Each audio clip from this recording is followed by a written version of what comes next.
He had the nerve to fire me while I was still holding the champagne flute he poured for the acquisition deal I closed.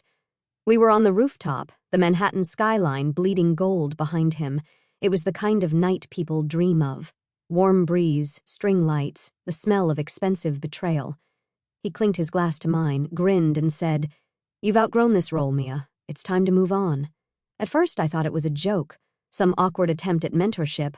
Then I saw the envelope tucked behind his back like a magician mid-trick, white, embossed, my name misspelled, Mia with one eye instead of two. I didn't take it. "HR will follow up tomorrow," he added, casual as an Uber cancellation. I should have slapped the glass from his hand. I should have screamed. Instead, I looked him dead in the eyes and said, "You just fired the wrong person." Because here's what he didn't know. I had a backup laptop off-site, disconnected from the company network. On it were copies of contracts, Slack exports, screenshots, internal memos, and one particularly spicy video of Jordan, our visionary CEO, snorting something off an NDA-labeled folder while calling a female engineer code Barbie. And that was just the appetizer. What they did to me wasn't just betrayal. It was artless, lazy, arrogant in the way only overfunded white-collar boys could be. They thought they'd clipped my wings, but I'd already built the nest. 3 months earlier, I started quietly redirecting vendor accounts, set up my own shell company, just initials, just a logo, and began hiring freelancers we already underpaid to build something better, something clean, fast, sharp. They thought I was working overtime for them. I was working overtime on them. And Jordan, he thought firing me in front of our partners would humiliate me into silence. The look on his face when I calmly dropped my badge into his champagne and said, "Check the news tomorrow," was worth every Sunday I'd spent building my exit. But I didn't go home. I went to a different rooftop 3 blocks away, smaller building, shittier wine. My team was waiting, 4 women, 1 extroverted Gen Z branding witch from TikTok, and a 38-year-old project manager who once got fired for being too direct. We toasted. At midnight, I hit publish on the press release. Former Aurelius exec launches rival firm, secures $4.2 million seed round overnight. At 12:01, Jordan called. I didn't pick up because by then the billboard truck I'd paid cash for was already circling their headquarters, looping one line in neon letters, "If you walk out, you'll never work in this town." Underneath, it read, "She didn't. She bought it." And that was just Monday. By Tuesday morning, the office group chat was leaking like a cracked dam in monsoon season. Jordan's assistant texted me at 6:12 in the morning, "Are you okay?" By 6:14, she followed it with, "Okay, but also, did you really buy the billboard?" "Yes, sweetheart," I replied. I really did, and I paid extra to have it parked outside WeWork, where Aurelius was pitching to new investors that morning. One founder called it a hostile distraction, another called it low class, a reporter called it brilliant guerrilla warfare. I called it breakfast.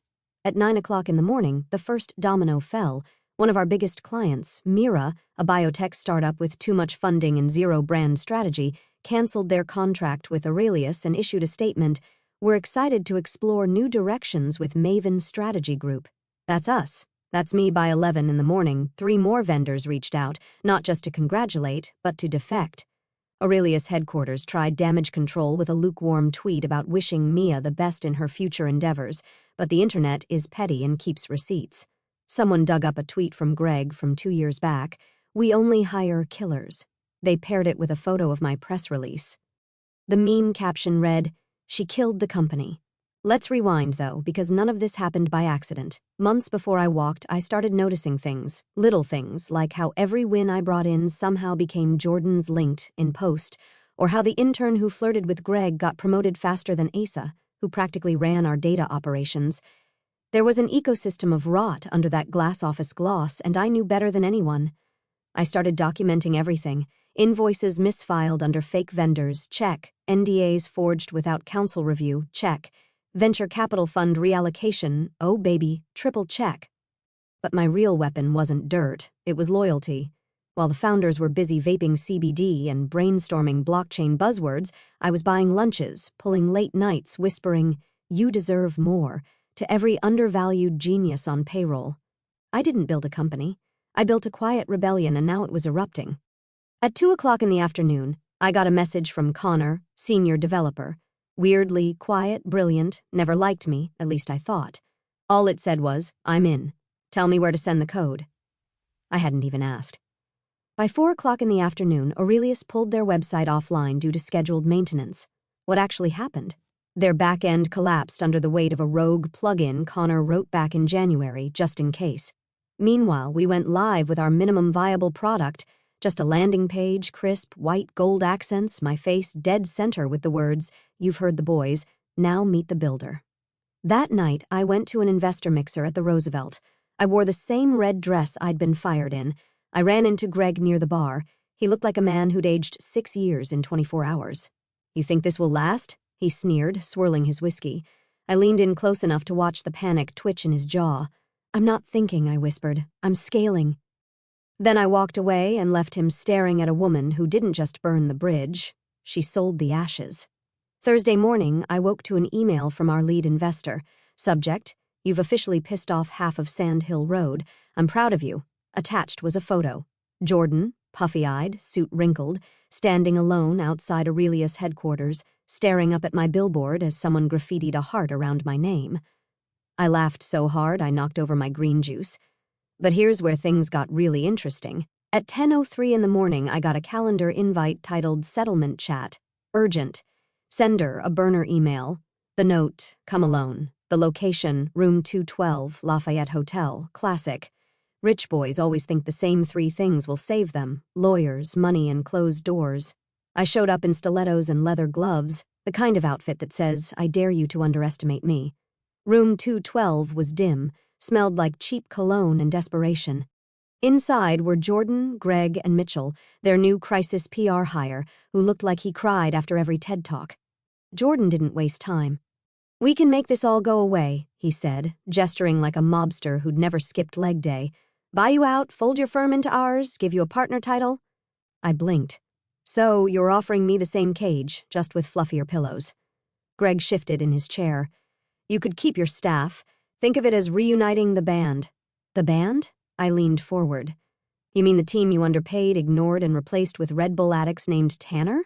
Then Mitchell, sweet, soggy Mitchell, cleared his throat and said, "We think it's a win-win." So I handed them my counteroffer, a printed term sheet, not digital. I wanted to watch them flip pages, 100% buyout of Maven Strategy Group, $20 million wired within 72 hours, a public apology from Jordan published in Fast Company, and full ownership transfer of their pending AI patent to me. Jordan choked on his complimentary hotel water. "You're insane." "No," I said. "I'm expensive." I stood to leave. Greg muttered something about lawsuits. I turned back at the door. "You fired me with a drink in my hand. You leaked stories to the press, saying I was difficult to manage. You replaced my assistant with a man who once tried to pitch a dating app for people who share Uber rides. Now you want mercy." I stepped into the hallway, looked back once. "Here's your win-win. I win, you whine." As I walked out, I passed room 214, door open. Inside was Clara, Aurelius's former legal counsel. She winked. Apparently, she'd forwarded me the burner invite. The rebellion had deep roots. And Aurelius? They hadn't seen the worst yet. Friday morning, I woke up to silence. No pings, no buzzes. Just the kind of eerie calm that lets you know the wolves are regrouping. I made coffee, opened my laptop, and waited. At 8:12 in the morning, it began. One by one, emails started flooding in. Anonymous tip lines, whistleblower accounts, internal screenshots. Someone, multiple someones, from inside Aurelius had started sending me things they didn't even send the SEC, expense reports with blacked-out vendors that didn't exist, payroll discrepancies, ghost employees paid through Cayman accounts. A Google Drive link labeled simply Jordan Private. I clicked it. Inside was a folder of selfies, mirror shots from the Aurelius penthouse, Jordan shirtless, posing next to the startup's own mission statement, flipping off the camera.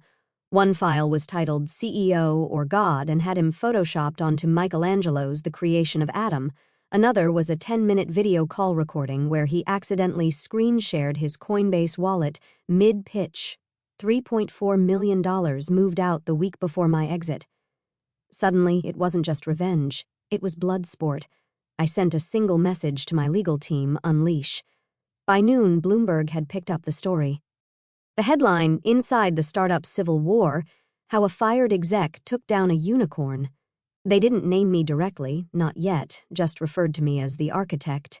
I liked it. It had a villainous ring to it, By 3 o'clock in the afternoon, Aurelius issued a trembling PR statement about internal restructuring and mismanagement concerns.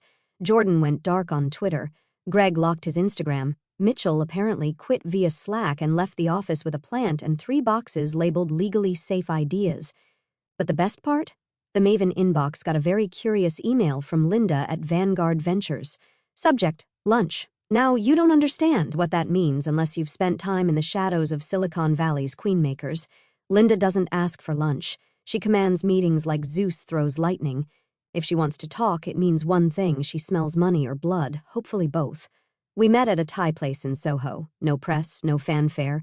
She was already eating when I arrived. She didn't look up. "You've got 2 things going for you," she said between bites. "You know how to weaponize failure, and you made a man cry on CNBC.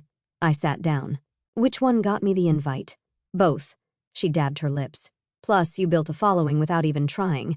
The interns call you corporate Katniss." I almost choked on my water. Then she dropped the bomb. "We'll offer you a Series A, under one condition: go bigger. Take Aurelius's clients, not just the little fish. Go after Cypher Tech, Novo Bracket AI, whales." I paused. "That was war. I thought VCs hated drama," I said. She smiled. "We hate losing more."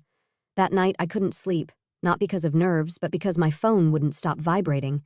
A Reddit thread had gone viral. R startup drama, CEO meltdown at Aurelius, someone send popcorn. Inside were leaks, DMs, audio clips, including a recording of Greg calling me a walking HR liability in heels. He shouldn't have said that, because now I was going to make it true. The day I poached Aurelius's crown jewel account, I wore the same lipstick Jordan once called too aggressive for investors. Aggressive worked just fine. The client was Cypher Tech, an AI defense contractor so paranoid they held strategy meetings in Faraday-caged rooms. I'd pitched them once while at Aurelius. Jordan blew it by showing up late and calling their CTO the human embodiment of a spreadsheet. She never forgot it. Her name was Dr. Quinn, PhD in machine learning, black nails, deadpan as hell. She messaged me directly at 6:44 in the morning. "Are you free for coffee? Preferably somewhere with cameras." We met in a dingy bodega cafe in the East Village. She ordered espresso, I ordered silence. She slid me a folder. Inside was a full-year contract, 6 figures a month, NDA stapled to the front. "You're more dangerous on your own," she said flatly. "Aurelius reeks of amateur hour." I didn't smile, just said, "We accept." 10 minutes after I signed, Jordan's assistant emailed me again. This time, the subject line read, "Seriously, what do you want?" I replied with a photo of the Cypher Tech folder and one word: everything. That same afternoon, a private Slack channel inside Aurelius was leaked, codenamed #DisasterResponse. Screenshots hit Twitter. In one, Greg asked if they could pay me to go away. Another had Mitchell brainstorming ways to discredit me. Maybe she cheated on an SAT once. Can we fake an HR complaint? What's the female version of unhinged that still sounds woke? Reddit tore them apart. Meanwhile, Maven's team was doubling daily. I hired Asa back as chief operations. Clara came in to handle compliance. Connor rebuilt our dev pipeline in a weekend and installed a kill switch we named Greg's Tears. If Aurelius tried to poach any code, the entire repository would lock and display a single GIF, Jordan crying behind a frosted glass wall. But I wanted more. I wanted the root. So I met with a reporter from Wired, off the record. I told her I wouldn't leak what I had unless they tried to smear me. But if they did, oh honey, the folder I labeled Final Boss would be public by sunrise. She asked what was in it. I just smiled. That night, someone keyed the word traitor into my car door. I didn't even own a car. It was Maven's shared Tesla. I sent a photo of it to our group chat. Asa replied, "We should print this on mugs." Greg tried to get ahead of the implosion by going on a podcast. He said the startup space was a hard place for female leaders, that he wished me well, and that we all make mistakes. He was sweating through his Patagonia. Comments flooded in. "You mean like firing the woman who built your entire valuation?" Greg looks like he eats plain Cheerios and cries when people clap on planes. The tide had turned, but I knew better than to gloat. Because Saturday morning, an envelope arrived at my apartment. No return address, hand-delivered. Inside was a printed screenshot, a 2-year-old email thread where I vented to Asa about Aurelius's leadership, calling Jordan a goldfish in Gucci and suggesting we burn it down from the inside. Colorful, yes. Illegal, no. But weaponizable, absolutely. The fact that they'd found it in my trash meant someone got past Maven's security, someone inside. That night, I called an emergency all-hands meeting. No slides, no agenda, just war footing. We met in a co-working space that smelled like kombucha and tech debt. I locked the doors. "Someone's leaking," I said, pacing slowly. "We're not panicking, but we're tightening the net." Connor spun his laptop toward me. "I built a breadcrumb trap in our repo last week. Every clone gets a unique tracer. If they lifted anything, we'll know from the commit signature." Clara raised her hand. "Also, I checked our trash, literally. Nothing's been thrown out from the office in 2 weeks, which means they got that email from your home. Cue the pin drop silence." "You think someone broke in?" Asa asked. "I think someone never left," I replied. "I didn't go home that night." I crashed in the Maven war room, slept 2 hours on a conference couch with a whiteboard over my head that read, "Trust no one, not even Greg." By morning, Connor had results. One clone traced back to an IP assigned to a VPN-owned workspace. When he cross-referenced login timestamps, we saw something sickening. There was only one employee who'd been online every single time we had a breach, Mallory Junior Strategist. Quiet, smart, almost invisible. She had access to comms but never spoke in meetings. When we hired her, her resume had references from 2 Aurelius alumni. We thought it was a flex. It was a plant. She wasn't just feeding Aurelius, she was sending them our pitches, our financial projections, even screenshots of internal group chats, and she'd been doing it for weeks. I pulled her into a side office with Clara. No lawyers, no HR nonsense, just 3 chairs and a single question: why? Mallory didn't blink. "They told me you were dangerous, that you'd destroy everything eventually." "They said you were building a cult." I leaned back. "Then why didn't you leave?" She hesitated, just for a beat. "Because I started to believe you." She looked at Clara, then back to me. "I think you actually can win." That's when she slid a thumb drive across the table. "They offered me 20 grand for this. I didn't take it." Clara picked it up, turned it over, eyes narrowing. "What's on here?" "Everything," Mallory said. "Greg's plan to get you investigated for fraud, Jordan's burner accounts, and something else. Something I don't think they meant for anyone to see." Later that night, we decrypted the files. One folder was labeled Emergency Exit Aurelius. Inside were spreadsheets, routing numbers, names, a shadow fund, $6.7 million stashed under a defunct nonprofit registered to Jordan's mother. Greg was listed as the authorized signer. The best part? The dates lined up perfectly with the venture capital funding rounds I helped Aurelius win. They hadn't just stolen my career, they'd laundered my work into hush money. I didn't cry, I didn't scream. I just opened a new Google Doc titled Their Funeral, My Way. At 2:43 in the morning, I called Linda from Vanguard. She picked up on the second ring, voice steady, ecstatic. "I'm sending you something encrypted. You're going to want to see it before it hits the wires." There was a pause. "Do you want to kill them?" she asked. "No," I replied. "I want to sell tickets to the autopsy." By noon, the strategy was set. First, leak the fund data anonymously to 3 reporters, one from Bloomberg, one from TechCrunch, one from a little-known startup gossip Substack with a cult following and zero chill. Second, file a whistleblower report through Clara's legal back channel. Safe, sealed, deniable. Third, weaponize Mallory. I gave her a choice: stay and rebuild her name with us, or walk and watch the chaos from a distance. To her credit, she didn't flinch.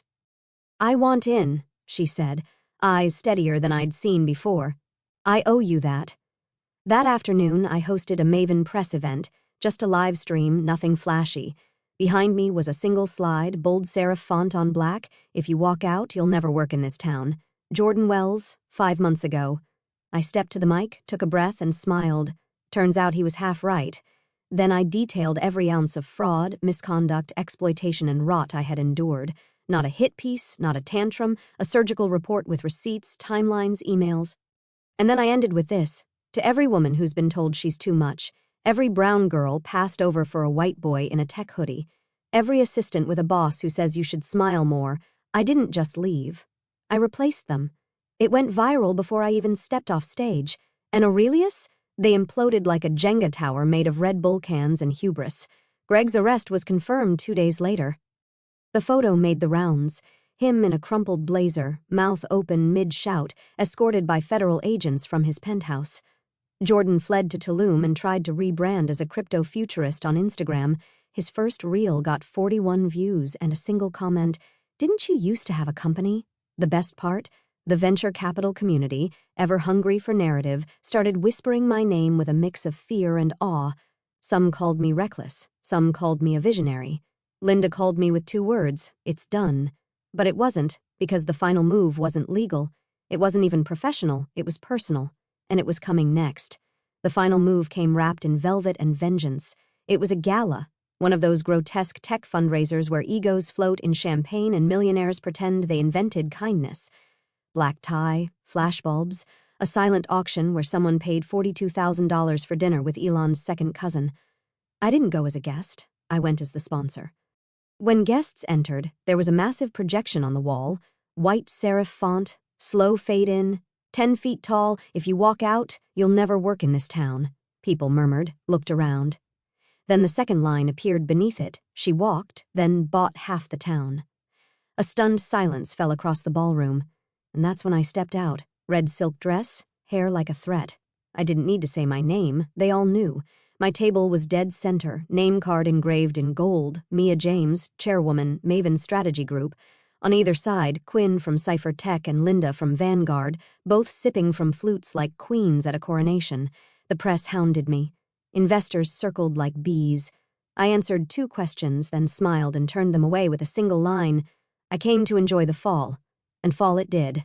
Halfway through the night, a waiter handed me a letter. No envelope, just creased paper, scrawled handwriting. "Jordan's. You win. I've lost everything. I still don't understand how you did it." I folded it neatly, used it as a coaster for my whiskey, and handed the glass to a passing donor. Then I made my real move. During the final speech of the evening, a boring drone about innovation and grit, I slipped backstage and took the mic the moment the applause started. No warning, no permission, just power. Before we close, I said, "I want to thank the men who tried to bury me, because in trying to end me, they handed me a blueprint." I nodded to the AV crew. The screen behind me lit up. One by one, the names appeared. Greg, Jordan, Mitchell, their faces, their charges, the companies they defrauded, the staff they exploited, the startups they killed, and then their resumes, with one red stamp diagonally across each, permanently unemployable. Gasps, a few claps. Someone dropped a glass. And me? I turned to leave, heels clicking like gunshots across marble. At the door I paused, looked back once. The room had gone still, as it should, because I didn't just leave, I rewrote the rules. I became the warning, the blueprint, the lesson they'll whisper in boardrooms for years. And when people ask me what it cost, I say this, just one sentence and the spine to walk through.